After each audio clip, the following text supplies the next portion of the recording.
Hello friends. तो इस lecture में हम लोग देख रहे हैं एस.के. झा सर के फॉर्मूला बुक में। तो मैथ का फॉर्मूला हम लोग फर्स्ट लेक्चर में देख चुके हैं। सेकेंड लेक्चर में हम लोग देख रहे हैं सर्वांगसम एवं समरूप, यानी कॉन्ग्रुएंसी एंड सिमिलरिटी। तो सर्वांगसम किसे कहते हैं? किसी दो त्रिभुज की प्रत्येक भुजा एक दूसरे के बराबर हो तो त्रिभुज एक दूसरे के सर्वांगसम होंगे। जैसा कि देख सकते हैं त्रिभुज ABC बराबर त्रिभुज DEF सर्वांगसम कब होगी? जब इसकी तीनों भुजा आपस में बराबर होगी। जैसा कि यहाँ पे देख सकते हैं AB बराबर DE एंड सेकेंड जो भुजा होगी AC बराबर DF, AC बराबर DF एंड थर्ड जो भुजा होगी BC बराबर EF के बराबर होगी।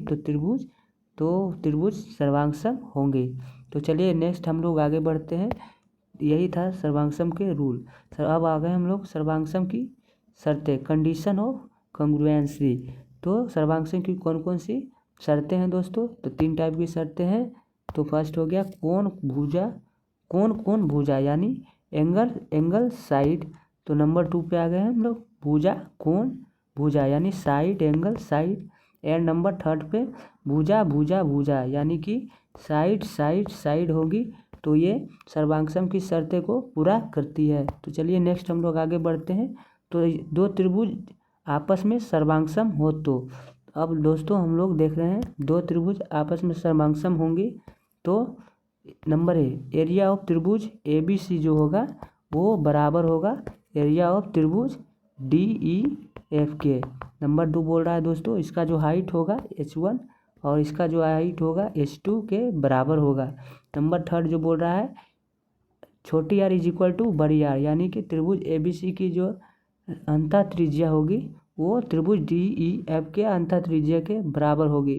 नंबर D में बोल रहा है बड़ी r इज इक्वल टू बड़ी R1 इज इक्वल टू बड़ी R2, यानी त्रिभुज ABC की परित्रिज्या जो बराबर होगी त्रिभुज DEF के। तो चलिए नेक्स्ट हम लोग आगे बढ़ते हैं।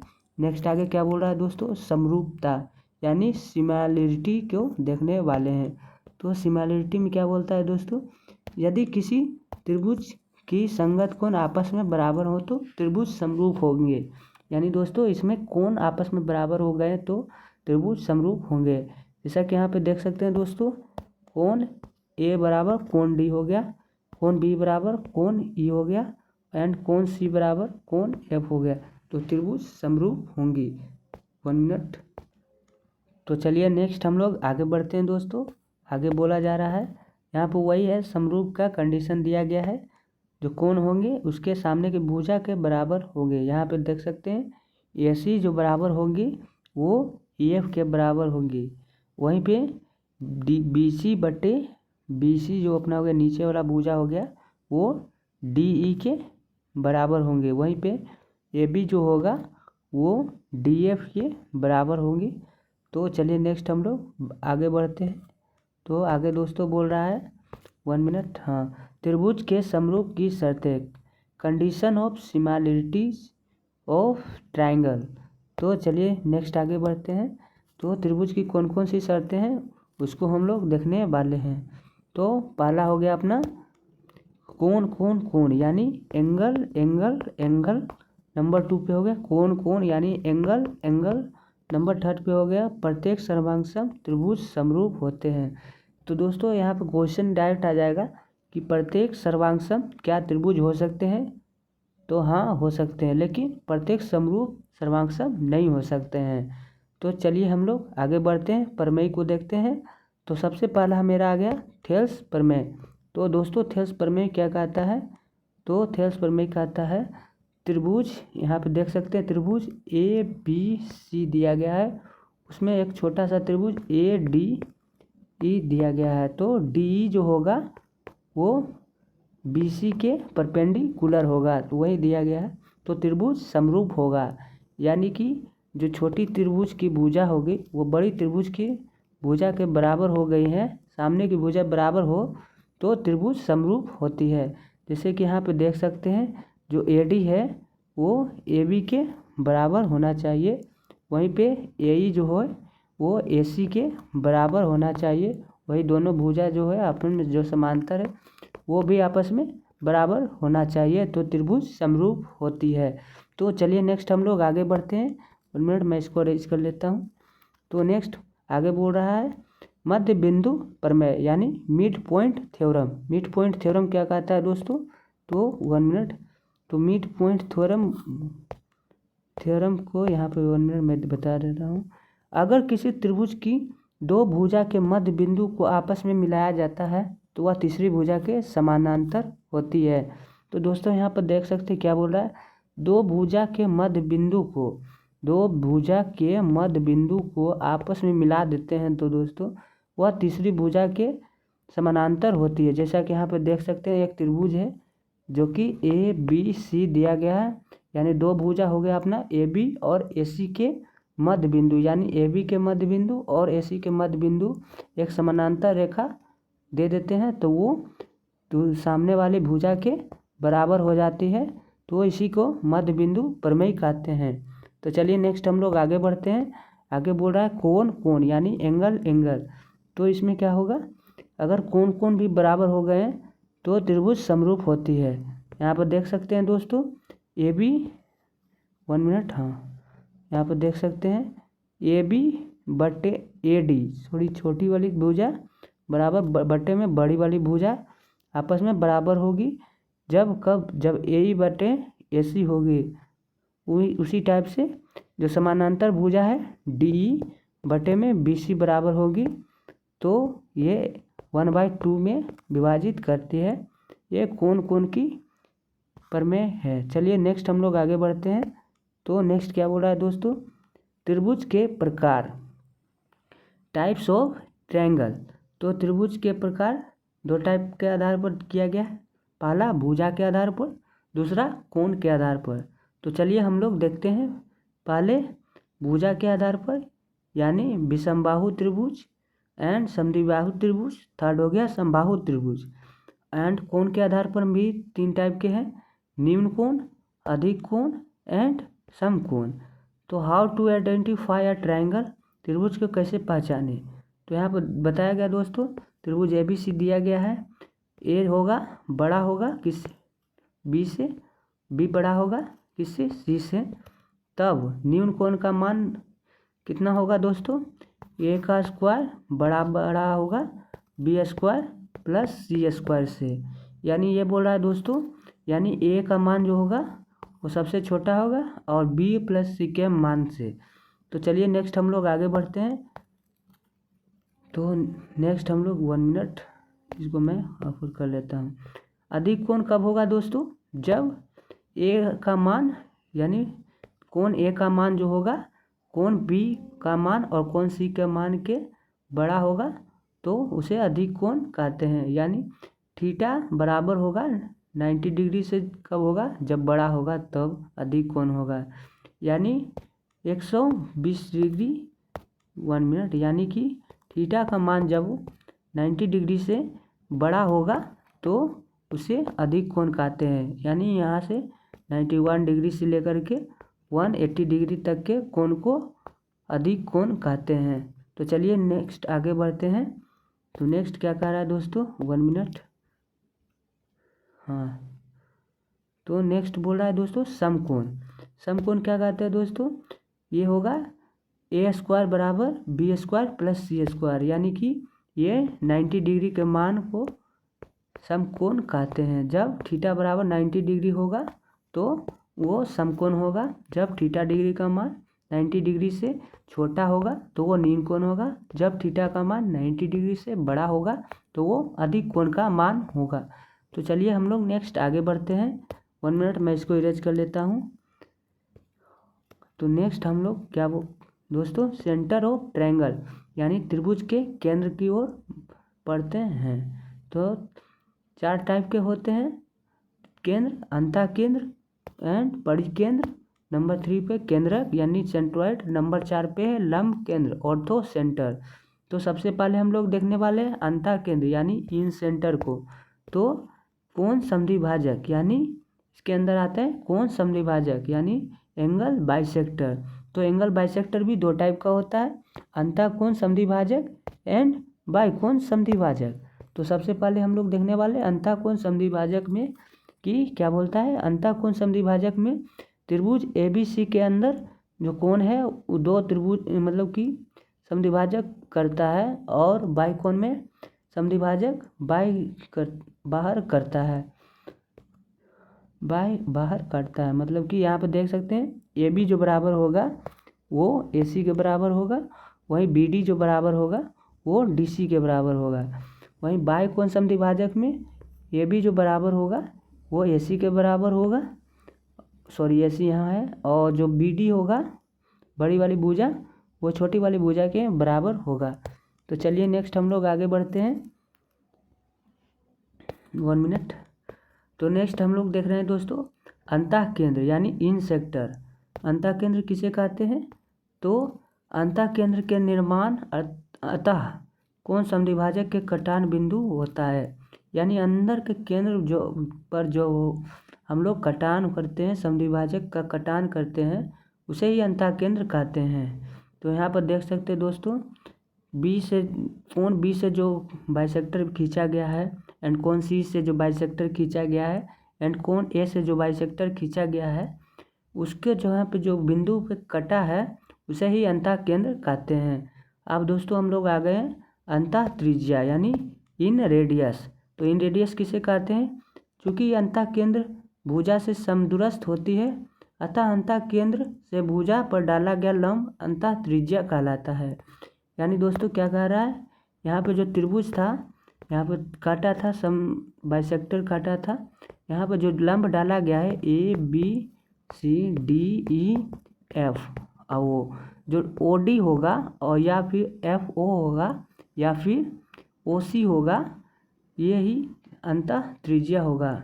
जहाँ पे क्या है दोस्तों, त्रिभुज R बराबर हो गया त्रिभुज बटे में अर्ध परिमाप। नेक्स्ट हम लोग आगे बढ़ते हैं दोस्तों समकोण त्रिभुज की अंतः त्रिज्या। तो समकोण त्रिभुज की अंतः त्रिज्या क्या होती है, लंब प्लस आधार माइनस कर्ण बाय 2। तो समकोण त्रिभुज यानी कि दोस्तों यहाँ पे समकोण त्रिभुज एक हम बना लेते हैं।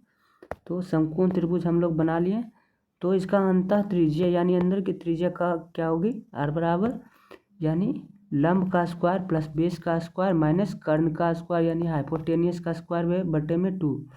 इसे ही समकोण त्रिभुज की अंतः त्रिज्या कहते हैं। तो नेक्स्ट हम लोग आगे बढ़ते हैं दोस्तों समबाहु त्रिभुज की अंतः त्रिज्या। तो समबाहु त्रिभुज की अंतः त्रिज्या हो गया दोस्तों भुजा बटे में 2√3 हो गए। दोस्तों इसको आप लोग याद रख सकते हैं, डायरेक्ट क्वेश्चन आ जाएगा। तो चलिए नेक्स्ट हम लोग आगे बढ़ते हैं। तो नेक्स्ट क्या कह रहा है दोस्तों, 1 मिनट। हाँ, तो नेक्स्ट हम लोग कोण यानी एंगल को देखने वाले हैं। तो यहाँ पर त्रिभुज दिया गया है ABC।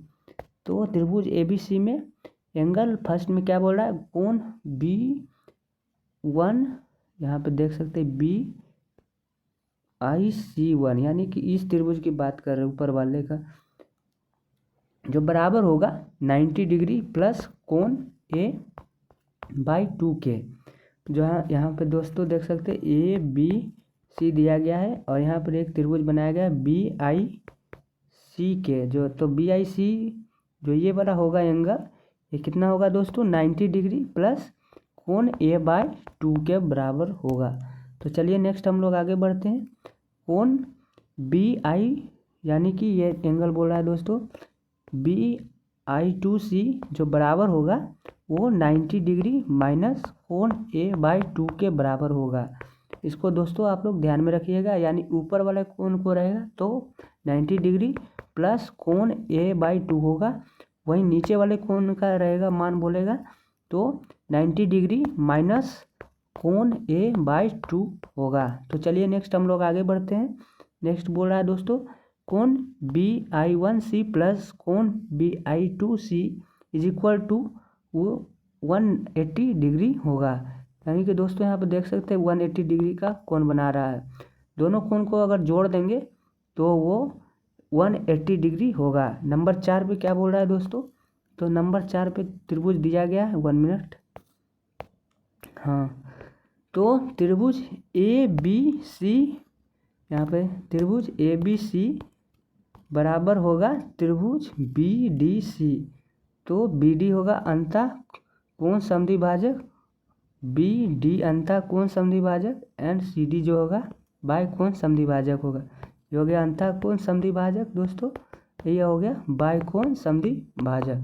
तो क्या बोल रहा है, कोण बी डी सी यानी ये कोण जो होगा इस कोण के हाफ के बराबर होगा, यानी त्रिभुज ए बी सी और त्रिभुज बी डी सी जो होगा वो कोण a/2 के बराबर होगा। तो चलिए नेक्स्ट हम लोग आगे बढ़ते हैं। नेक्स्ट क्या बोल रहा है दोस्तों, परिकेंद्र यानी सरकम सेंटर, दूसरा नंबर पे परिकेंद्र आ गया है। तो भुजा लंब समद्विभाजक यानी साइड परपेंडिकुलर बाइसेक्टर, तो भुजा पर डाला गया वैसा लंब जो भुजा को दो बराबर भागों में बांटता है उसे ही भुजा लंब समद्विभाजक कहते हैं।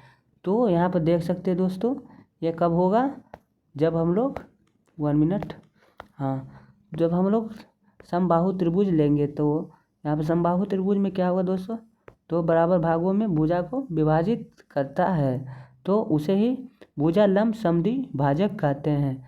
तो चलिए नेक्स्ट हम लोग आगे बढ़ते हैं। नेक्स्ट मेरा आ गया परिकेंद्र यानी सरकम सेंटर। तो परिकेंद्र किसे कहते हैं, भुजा लंब समद्विभाजक के कटान बिंदु को परिकेंद्र कहते हैं। यानी भुजा लंब जो भुजा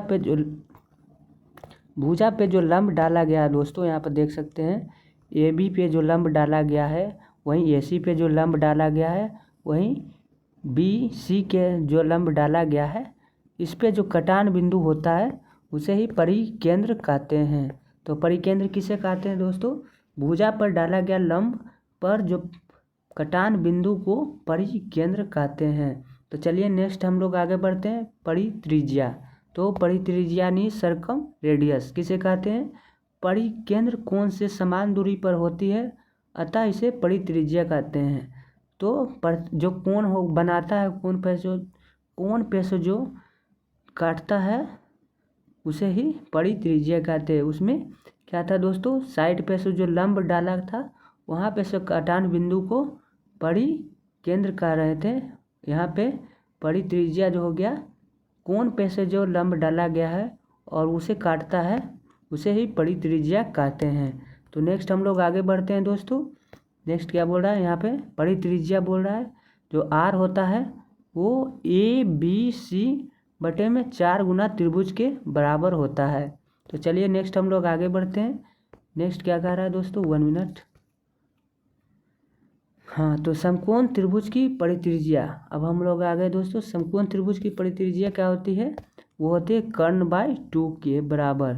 समकोण त्रिभुज की परित्रिज्या हो गया कर्ण/2 के बराबर। वहीं समबाहु त्रिभुज की परित्रिज्या जो हो गया दोस्तों वो भुजा/√3 के बराबर होता है। अब दोस्तों हम लोग देखने वाले एंगल, यानी त्रिभुज ए बी सी और त्रिभुज बी ओ सी में ओ जो अपना है वो परिकेंद्र है। तो यहाँ पर देख सकते हैं दोस्तों, ये बता रहा है कि जो त्रिभुज ए बी ओ सी यानी कि ये जो कोण है, कोण ओ जो है वो 2 गुना √a के बराबर होगा।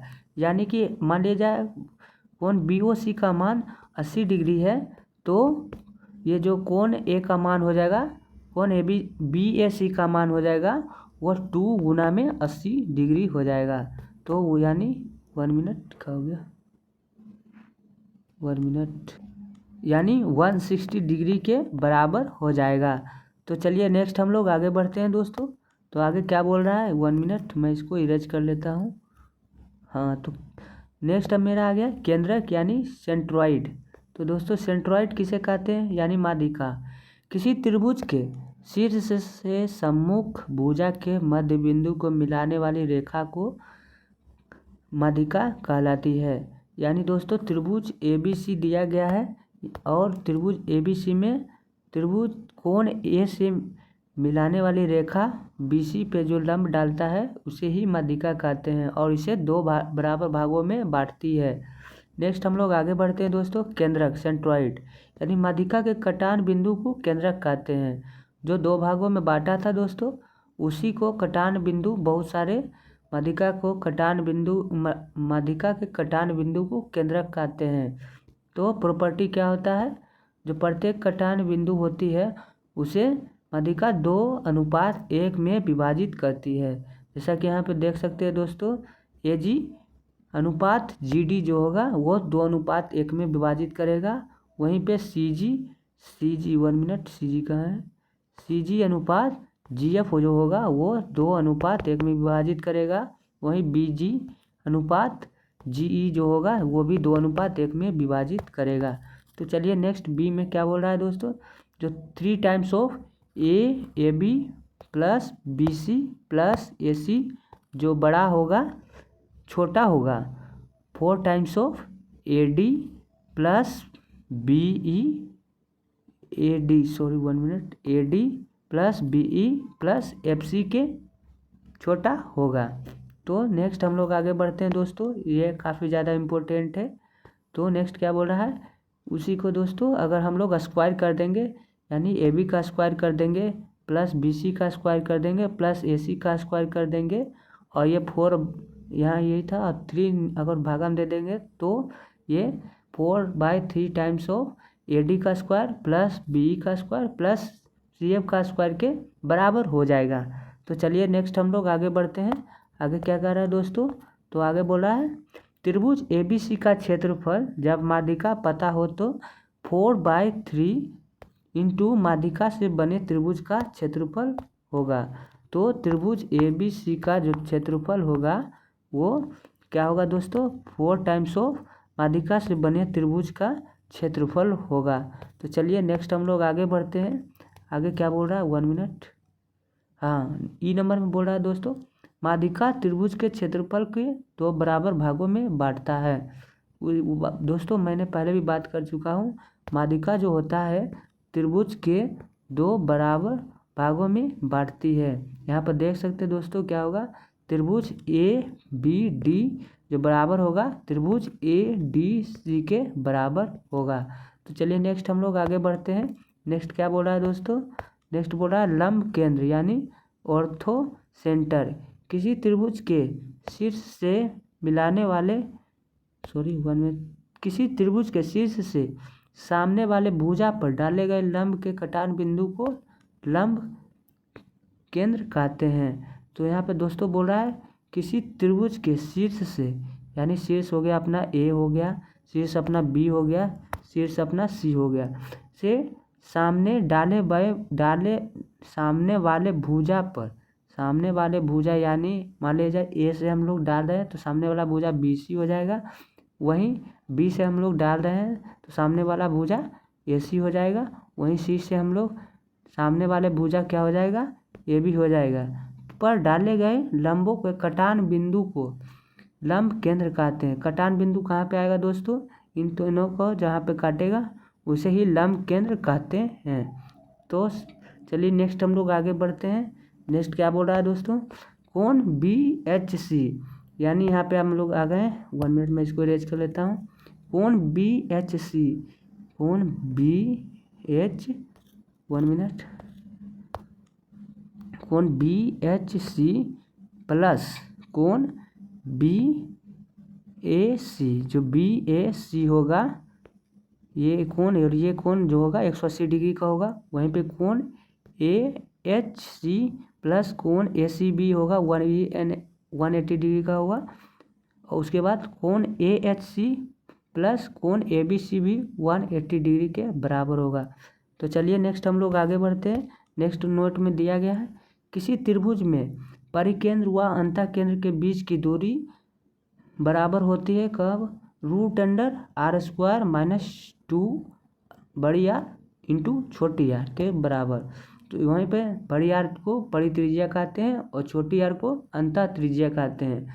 फिर से एक बार देख लेते हैं दोस्तों, किसी त्रिभुज के परिकेंद्र व अंतःकेंद्र के बीच की दूरी क्या होती है, √R बड़ी R का स्क्वायर - 2 इंटू बड़ी R इंटू छोटी R, जहाँ बड़ी R को परित्रिज्या कहते हैं एंड छोटी R को अंतः त्रिज्या कहते हैं। तो चलिए नेक्स्ट हम लोग आगे बढ़ते हैं। कुछ महत्वपूर्ण तथ्य, सम इम्पोर्टेंट फैक्ट्स। तो सम इम्पोर्टेंट फैक्ट्स को अब लोग देखते हैं। तो पहला हो गया है, इस त्रिभुज दिया गया है, इन त्रिभुज ABC में कोण बी बराबर 90 डिग्री दिया गया है और 1 मिनट, कोण बी बराबर अपना 90 डिग्री दिया गया है और एडी है और सी एफ जो है वो माध्यिका है। तो क्या हो गया फॉर्मूला दोस्तों, 4 टाइम्स ऑफ ए डी का स्क्वायर प्लस सी एफ का स्क्वायर बराबर हो जाएगा 5 टाइम्स ऑफ ए सी का स्क्वायर के। यानी कि अगर हम लोग 4 टाइम्स ऑफ दोनों माध्यिका का स्क्वायर कर देंगे तो ये अपना हाइपोटेनियस 5 टाइम्स ऑफ हाइपोटेनियस के स्क्वायर के बराबर हो जाएगा। तो दोस्तों इसको आप लोग याद रखिएगा, अगर 4 टाइम्स ऑफ माध्यिका का स्क्वायर कर देंगे तो वो किसके बराबर हो जाएगा, 5 टाइम्स ऑफ हाइपोटेनियस यानी कि कर्ण के स्क्वायर के बराबर हो जाएगा। तो चलिए नेक्स्ट हम लोग आगे बढ़ते हैं। आगे क्या बोल रहा है, 1 मिनट। तो नेक्स्ट दोस्तों हम लोग आ गए हैं तो समकोण त्रिभुज में समरूपता। अब हम लोग देखने वाले समकोण त्रिभुज में समरूपता। तो यहाँ पर देख सकते हैं त्रिभुज ए बी सी एक समकोण त्रिभुज दिया गया है जिसमें कोण बी 90 डिग्री दिया गया है। तो क्या होगा, बी डी का स्क्वायर जो होगा वो सी डी यानी कि ये सी डी का प्लस गुना में ए डी के बराबर होगा। यानी ये जो लंब डाला गया है कोण कोण बी से उसका मान होगा, यानी बी डी का स्क्वायर बराबर हो जाएगा इन दोनों भुजाओं के मल्टीप्लिकेशन के बराबर, यानी ए डी गुना ए सी के बराबर हो जाएगा। वही दूसरा नंबर में बोला है दोस्तों, जो बी डी यानी बी डी गुना में ए सी, बी डी गुना ए सी यानी पूरा का और बराबर हो जाएगा ए बी गुना में बी सी के बराबर हो जाएगा। यानी ये भुजा और ये भुजा के मल्टीप्लिकेशन होगा बी डी यानी इसको और ये कर्ण के मल्टीप्लिकेशन के बराबर होगा। तो चलिए नेक्स्ट हम लोग आगे बढ़ते हैं दोस्तों। आगे क्या बोल रहा है, 1 मिनट मैं इसको इरेज कर लेता हूँ। तो नेक्स्ट बोल रहा है त्रिभुज दिया गया है, त्रिभुज ए बी सी दिया गया है जिसमें ए एन लंब डाला गया है और ए एम कोण समद्विभाजक भाजक है। तो क्या होगा, कोण एन ए एम जो होगा ये दोस्तों कोण ये एन ए एम जो होगा, ए एन एम जो होगा वो होगा 1/2 टाइम्स ऑफ कोण बी के और माइनस कोण सी के बराबर। 1/2 टाइम्स कोण बी माइनस कोण सी के बराबर होगा। फिर से देख लीजिए दोस्तों, यहाँ पर त्रिभुज ए बी सी दिया गया है जहाँ पे ए एन लंब हो गया और ए एम जो हो गया कोण समद्विभाजक, ए एन लंब एंड ए एम कोण समद्विभाजक। तो कोण ए एन ए एम यानी कोण एन ए एम जो ये कोण होगा वो किसके बराबर होगा, 1/2 टाइम्स ऑफ कोण बी माइनस कोण सी के बराबर होगा। तो चलिए नेक्स्ट हम लोग आगे बढ़ते हैं। नेक्स्ट क्या बोल रहा है दोस्तों, नेक्स्ट 4 नंबर में दिया गया त्रिभुज ए बी सी में, त्रिभुज ए बी सी में कोण बी तथा कोण सी से खींची गई माध्यिकाएं एक दूसरे को समकोण पर काटती है। तो यहाँ पर देख सकते हैं दोस्तों, एक त्रिभुज दिया गया है तो त्रिभुज में कोण बी और कोण सी से माध्यिकाएं दो खींची गए हैं जो कि दो समकोण एक दूसरे को समकोण पर काटती है, यानी एक दूसरे को 90 डिग्री पे काटती है। तो इसका क्या हो गया दोस्तों, ए बी का स्क्वायर प्लस ए सी का स्क्वायर जो हो गया वो बराबर हो गया 5 टाइम्स ऑफ बी सी, यानी बी सी मतलब नीचे के स्क्वायर के बराबर हो जाएगा। अगर कोण बी और कोण सी एक दूसरे को समकोण पर काटेगी तो 5 टाइम्स ऑफ बी सी के बराबर हो जाएगा ए बी का स्क्वायर प्लस ए सी का स्क्वायर के बराबर। तो चलिए नेक्स्ट हम लोग आगे बढ़ते हैं दोस्तों। नेक्स्ट बोल रहा है क्वाड्रिलेटरल यानी चतुर्भुज। तो चतुर्भुज में क्या है दोस्तों, पहला है समलंब चतुर्भुज ट्रिपिज्म। तो ट्रिपिज्म किसे कहते हैं तो उसको देखते हैं। तो समलंब चतुर्भुज में समांतर चतुर्भुज आ गया यानी पैरेललिज्म, और यह 2 भागों में बांटता है, आयत में एंड सम चतुर्भुज यानी रोम्बस में। अब दोनों को हम लोग कंबाइन कर देंगे तो एक वर्ग कहलाता है यानी स्क्वायर कहलाता है। तो चलिए नेक्स्ट हम लोग आगे बढ़ते हैं। सबसे पहले हम लोग देखेंगे इसका सूत्र।